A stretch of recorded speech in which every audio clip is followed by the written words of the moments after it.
आलेली बैठकीनंतर आमदार गुलाबराव पाटील आपल्या सोबत आहेत. काय बैठकीमध्ये झालं सगळ्या महाराष्ट्राला उत्सुकता आहे. विधिमंडळाच्या नेत्याची या ठिकाणी निवड करण्यात आलेली आहे. आदरणीय मुख्यमंत्री महोदयांना आमच्या विधिमंडळाचे नेते शिवसेना पक्षाची करण्यात आलेले आहे आणि त्याचबरोबर या ठिकाणी अमित शहा जे असतील, नरेंद्रजी मोदी असतील, नड्डाजी असतील, यांच्या सगळ्यांचं अभिनंदनाचा ठराव करण्यात आला आहे. आणि महायुतीचे सगळे घटक पक्षाचे कार्यकर्ते आहेत किंवा RSS आहे, संतवंत आहे, यांनी या निवडणुकीमध्ये जी मदत केली आहे त्यांचं सुद्धा अभिनंदन ठराव करण्यात आलेला आहे. आणि मला तरी असं वाटतं त्यांनी सूचना देत असताना असं सांगितलं की तिघं पक्षाचे लोक जे प्रमुख लोक बसतील आणि त्याच्यामध्ये जो निर्णय होईल तो निर्णय सगळ्यांना मान्य करावा लागेल. तुम्हाला सगळ्यांचा एक आग्रह आहे की मुख्यमंत्री तुम्ही व्हावं असं निश्चितपणाने आग्रह सगळ्या आमदारांचा आहे. पण शेवटी त्यांनी सूचना दिलेली आहे की तुम्ही बिलकुल वाच्यता करण्याची गरज नाही.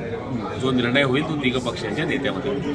शपथविधीची तारीख काही सांगितलंय, कधी होणार आहे काय? तसं काही सांगितलं. ताकीद पण दिल्यात, काही सूचना पण सांगितल्या. मतदारसंघामध्ये थांबा आणि 5 वर्ष आता आजपासूनच जेव्हा तुम्ही काम सुरू कराल पहिलं मतदारसंघाचं काम करा, नंतर मग मुंबईमधलं काम करा. आणि साहेब बैठक झाली मुख्यमंत्र्यांनी अशा काय पद्धतीनं मार्गदर्शन या बैठकीत नेमकं काय झालं हे गुलाबराव पाटील सांगितलं. काय सांगितलं? माधव सावरकर साम आणि विधिमंडळाच्या नेत्याची निवड.